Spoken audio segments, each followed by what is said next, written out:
Les mystérieuses fèves de Noël. Il y a fort longtemps, alors que personne ne connaissait encore le chocolat en Europe, la petite boutique de Fernando fut le théâtre d'une fabuleuse découverte. Fernando était espagnol et confiseur. Il fabriquait des bonbons à longueur de journée.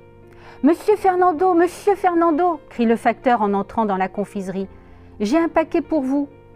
Fernando sort de la cuisine, les mains couvertes de sucre rose et le nez taché de caramel. « Ça vient des Amériques !» précise le facteur en suintant de plus belle à cause de son petit cheveu sur la langue. Fernando ouvre le paquet avec impatience. Sa sœur est partie aux Amériques il y a très longtemps et à Noël, elle lui envoie toujours un cadeau, un souvenir de là-bas. Cette fois-ci, pourtant, le confiseur est un peu déçu. Le paquet ne contient qu'un sac sur lequel est écrit « fèves de cacao ».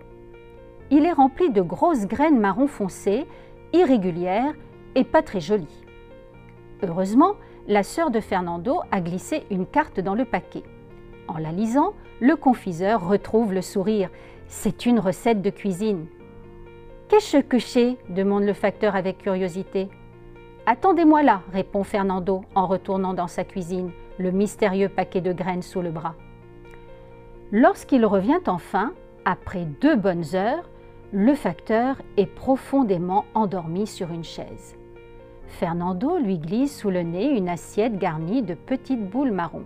« Sniff, sniff !» fait aussitôt le facteur en remuant le nez et en se réveillant complètement.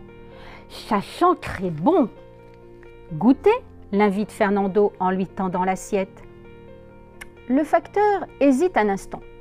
C'est la première fois qu'on lui propose des bonbons marrons et cela ne le tente pas beaucoup. Par politesse, il se sert pourtant, croque avec prudence dans une petite boule et sourit de toutes ses dents. « Mais c'est délicieux! Comment ça s'appelle ?» Ma sœur m'écrit que là-bas, aux Amériques, ils appellent cela le xocolatl. Pauvre facteur, voilà un mot bien difficile à dire quand on a un cheveu sur la langue. Le chocolatl, essaye-t-il de prononcer? Non, xocolatl, corrige Fernando.